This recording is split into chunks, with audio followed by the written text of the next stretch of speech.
እንደው ዶክተር ሙልኬሳ ብልጽግና በፍጥነት እየፈራረሰ ነው የሚል ነገር አንስታል። እስቲ አንዳንድ ማሳያዎችን ከጠቀስን ነው በቅርቡ ምን ሰማቸው ዘረፋዎች ቁጥራቸው ያስደነግጣል። ወደ 20 ቢሊዮን ብር ወደ 5 ቢሊዮን ብር ወደ 100 ቢሊዮን ብር በዚህ በኳስ ምንድነው በሚባለው በእጣ በሚሰራው ስራ ላይ እንደዚሁ ወደ 100 ቢሊዮን ብር ተዘረፈ ተባለ። አሁን ሰሞኑን ደግሞ ኢትዮጵያ ኤሌክትሪክ ኃይል ኮርፖሬሽን ሁለት ኃላፊዎች በዙ በቢሊዮን በሚቆጠር ሙስና ታሰሩ ነው።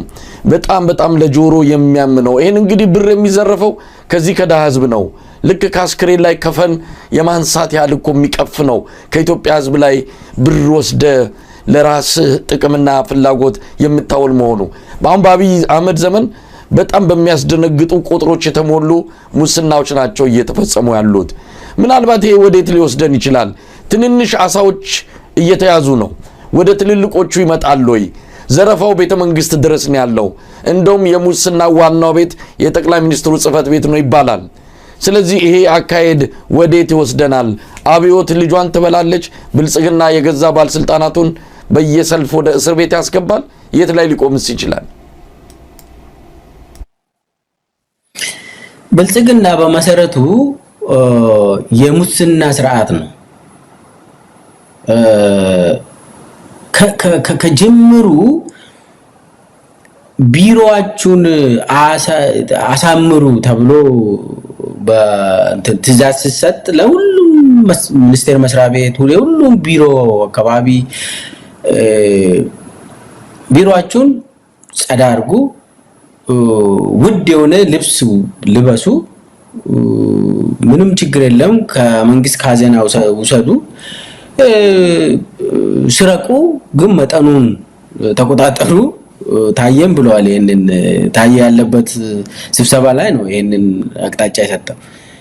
ስረቁ ግን መጠኑን ተቆጣጠሩ ብለው ከዛ ጀምሮ ነው እንግዲህ ይሄ ኮሪደር ልማት የሚባለው የሙስና አይነት ነው። ካንዱ አካባቢ ወስደ የሆነ ቦታ ጸዳ አድርገ ማሳየት፣ እናቶችን ከከተማ አባረ ለራስ አጸድተ እዛ ወክ ትሄዳለህ። አሁን አብይ ፒያሳ አካባቢ ማታ ወክ ይሄዳል ከደመላሽ ገብረ ሚካኤል ጋር ሲበሳጭ ምናምን እንደዚህ ወክ ይሄዳል። ልጆች ያሉ ይነግሩናል። እና ማንን ነው ያባረረው? ከዛ ድሃዎችን ነው ያባረረው። ምን እያደረገ ነው? መዝናኛ፣ የራሱ መዝናኛ። ይሄ የሌብነት ስርዓት ነው። በጣም አይን ያፈጠጠ የሙስና አይነት ነው። አሁን አንዳንድ ከተማው አማረች ምናምን ለማ እና እሱን ነው እንግዲህ ይሄ ትልልቅ አሳዎች ይታሰራሉ ወይ? መታሰር ካለበትማ ቁጥር 1 የኢትዮጵያ ሌባ ዘራፊ አብይ አህመድ ነው። ቁጥር 1 እሱ ዝም ብሎ ይሄ በሚሊዮን ብቻ አይደለም የሚሰርቀው፣ በቢሊዮን። ልንገሪ መጀመሪያ ወደ ስልጣን ሲመጣ ታስታውስ እንደሆነ ዩኤኢዎች ወደ 2 ቢሊዮን 3 ቢሊዮን ድጋፍ ሰጡ። 3 ቢሊዮን ዶላር። ከዛ ውስጥ 1 ቢሊዮን በሻንጣ ነው የወሰደ አብይ። በሻንጣ 1 ቢሊዮን ወስዶ የት ነው ያስቀመጠው? ለብሔራዊ ባንክ ምናምን ይሄ ፋይናንስ ሚኒስቴር አያውቅም፣ ለነሱ አላሳየም። የግል የራሱ ሰዎች አለው አብይ የሚያስቀምጥበት ቦታ በሻንጣ ብዙ። አሁን እዚህ አሜሪካ የሚቀመጡ ካምፓኒ ያላቸው እዚህ ኢትዮጵያዊ ሆነው እዚህ የሚኖሩም አሉ። እዛው ኢትዮጵያ የሚቀመጡም አሉ። ሰው ጠቅላይ ሚኒስቴር ሆኖ ከሌላ ሀገር ትልቅ እንግዲህ ካዝናዬ ምናምን ባዶ ነው ምናምን በማለት ያው ዩኤኢ ሙሉ ገንዘብ ሰጠች። ከዛ ሰውየውን ለመግዛት ነው። ያው ሰውየው ተገዛ በዛው ያኔ እና ይህንን እኔ ያውቀዋለሁ። በሻንጣ ሁሉ ቢሊዮን ወስዶ የራሱ ሰዎች ጋር ሲያስቀምጥ እኔ ያውቃለሁ ይሄንን። እና ምን ለማለት ነው ዛሬ የመከላከያ ከፍተኛ አመራሮች ቢሊዮነር ሲሆኑ ተራ ሰዎች አዲስ አበባ ውስጥ ቢሊዮነር ሲሆኑ አሁን የመንግስት ገንዘብ እንደዚህ በተወሰኑ ሰዎች እንደዚህ ተያዘ ምናምን ሲባል ትንሽ ብታጠና አሁን የአብይ ቢሊዮነሮች እና ሚሊዮነሮች ዱባይ ላይ ቤት አላቸው። ዱባይ ቤት አላቸው። ውሸቱ ነው። አብይ የሆነ ጊዜ የተወሰኑ ምን ሆነ መሰለ እነ ሽመልስና እነ ተመስገን ጥሩነህ ገንዘብ ላይ ተጣሉ። ገንዘብ ላይ አዲስ አበባ ገንዘብ ላይ ሲጣሉ አብይ ጣልቃ ገብቶ ተወሰኑ ከሽመልስ በኩል የተወሰኑ ልጆችን አሰረ። አይ በቃ ያሰረ ነው ሌቦቹ ምናምን ተብሎ አንድ ልጅ አለ እኔ እኮ 4 ኪሎ ሲያልፍ እንደ ቤተ ክርስቲያን እንደዚህ ተሳልሜ ነው የሚያልፈው 4 ኪሎ ውስጥ ያለው የኔ እግዚአብሔር ነው ብሎ የሚናገር ልጅ አለ ኦሮሚያ ውስጥ። ሚሊዮነር ነው። በቅርብ ጊዜ ሚሊዮነር የሆነ ልጅ አለ እና በሚዲያ ላይ እንደዚህ ሆኖ እዚህ ውስጥ እዚህ 4 ኪሎ ውስጥ ያለው የኔ ጌታዬ ነው ስለዚህ እኔ እንደዚህ ብሎ የሚያወራ ልጅ እሱም ታሰረና በቃ አብይ ያሰረ ነው በቃ ሌቦቹ እየገቡ ነው ተባለ። ከዛ በኋላ ከሁለት ሳምንት በኋላ ለቀቃቸው እና ተመልሰው ስራቸውን ቀጠሉ። አርሶ አደሩን እያባረሩ መሬትን እንደዚህ በችካል ምናምን አድርጎ ይሄ የኔ ነው ከዚህ እስከዛ ድረስ ምናምን እያሉ በሚሊዮን ምናምን ይሸጣሉ። እና ምን ለማለት ነው ራሱ አንድ ጊዜ የትግራይ ጦርነት ጊዜ እንትን የጦር መሳሪያ እንዲገዛ ከቱርኪና ከራሺያ ጦር መሳሪያ ለመግዛት አንድ ሽማግሌ ተላከ እና ሽማግሌው ስሙን አልጠቅሰውም ያው የተላከው ኮሚሽን እንዲወስድ ነው። ያው አንድ ሰው ጦር መሳሪያ ለመግዛት ከሄደ ኮሚሽን ይወስዳል።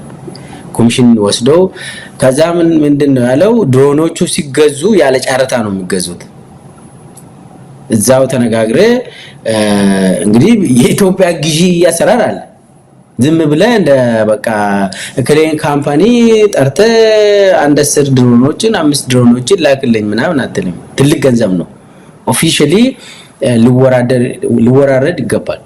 ነገር ግን አብይ ምንድነው የሚያደርገው ድሮንን በተመለከተ ኮሚሽንም ወስዶ አብይ ራሱ ሌላው መሳሪያ ከባድ መሳሪያዎች ደግሞ ያ ሽማግሌ እንዲወስድ አደረገ እና ሽማግሌው እኮ ነው የሚነግረን እና ተው ምንም አይነት ተቀባይነት የለውም። አብይ የሚያወራውን የተወሰኑ ልጆችን አሰርኩ ምናምን ብሎ የሚያወራው ውሸት ነው። እሱ አብይ ሌባውን አስርም ወይ ማለት እሱ አሁን ፍትህን ይሰጣል ምናምን ተብሎ አይገመትም። የለም እንደዛም የለም። ራሱ ወንጀለኛ ስለሆነ ከሱ የሚጠበቅ ፍትህ አይኖርም። አሁን የሚወራው ተወሰነ እንትን እንደዚህ ቢሊየን ሰራቂዎች አሉ ምናምን የሚባለው አጀንዳ ነው የሚሆነው። አጀንዳ ማስቀየሻ የሆነ ጌም ለመጫወት ነው እንጂ አይታሰሩም። ምናልባት ቀደም ሲል ብልጽግና ስርዓት እየፈራረሰ ነው ስትል እንደው ማሳያዎቹ ምንድናቸው በሚል ነው። ያው አሁን የገለጽካቸው በሙሉ ማሳያዎች ናቸው። አንድ መንግስት በእንደዚህ አይነት ሁኔታ ነው። አሁን ምንድነው የቀረው? አንዳንድ ጊዜ የቀረው ምንድነው? አንድ መንግስት አንድ ቀን እንኳን በስልጣን ለመቆየት የሚያስችለው ምንድነው? አብይ አህመድ ኢኮኖሚው የሚታወቅ ነው። ምናልባትም ኢትዮጵያ በዘመኗ እንደዚህ አይነት ድቀት ውስጥ ገብታ አታቅም። ስለዚህ ምንድነው የቀረው? አብይ አህመድ ለኢትዮጵያ ህዝብ ምንድነው የሰጠው? በስልጣን ሊያቆየው የሚያስችለው ምን በጎ ነገር አንድ ሊጠቀስ የሚችል ነገር አለ? ይልቅስ ሁሉም ነገር እየተበላሸ እየፈራረሰ ነው የመጣውና ታዲያ ለምን ቆየ? እስካሁንስ አብይ በስልጣን ላይ ቆየበት ተአምር ነው ምንድነው ልንል ምንችለው? አሁን አብይ ኢኮኖሚው ራሱ በጣም አብይን ሊበላ ነው ብለናል። ግን ደግሞ ምንድነው መሰለ ካልተዘጋጀ ዝም ብሎ አይሄድልም፣ እስከ መጨረሻ ይቀመጣል። እሱን የሚተካ ቡድን ጥምር ራሱን መዘጋጀት አለበት። የሚቀረው ብዙ ቡድኖች አሉ። እነሱ ተደራድሮ ይፋ ሲያረጉ አብይ ቦታውን ትክክለኛ ሀገሩን ይነግረናል። በዛን ያኔ የሚቀረው አሁን ህዝቡ ተቃጥሎ ወደ ውጭ መውጣት ይፈልጋል። እንደዚህ አብዮት ምናምን ጫፍ ላይ ደርሷል። ነገር ግን መደራጀትና የተደራጀ ኃይል ያስፈልጋል። የሚረከብ ኃይል ያስፈልጋል። የሚተካ ኃይል ያስፈልጋል። ያ ኃይል ደግሞ ተስፋ ሰጥቶ ለማህበረሰቡ ደርሰናል ብለው ድርድር በአደባባይ ወጥተው አብረን ለምሳሌ ትግራይ ውስጥ የሚንቀሳቀሱ ሰዎች አሉ። አማራ ክልል ውስጥ የሚንቀሳቀሱ ኃይል አለ። ኦሮሚያ ውስጥ የሚንቀሳቀስ ኃይል አለ። የተለያዩ ቦታ የሚንቀሳቀስ ኃይል አለ። ይሄ በአደባባይ በኮንፊደንስ ድርድር አድርገው ሲሪየስሊ ለህዝብ መግለጽ አለባቸው። ያኔ የአብይ ቀን ያልቃል። አብይም ይሄንን ያውቃል። ሁሉንም ነገር ጨርሷል። ቅድም ያልከው ሁሉም ማህበረሰቡ ውስጥ አብይ የሚባል የለም። ስርዓቱም ወድቋል።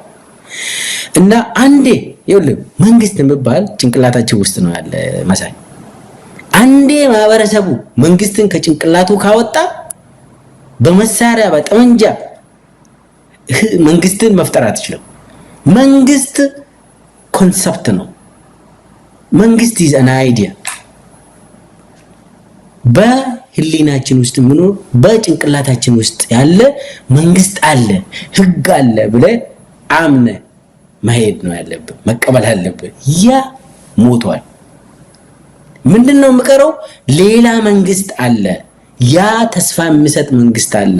ያ በአደባባይ እስካሁን በድፍረት ድርድር ተደርጎ በድፍረት እንዲህ አይነት ይዘንላችሁ እየመጣን ነው ተብሎ ሊነገር ይገባል።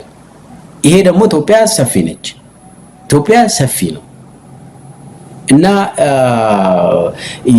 የአብይ ለምንድን ነው የሚቆየው?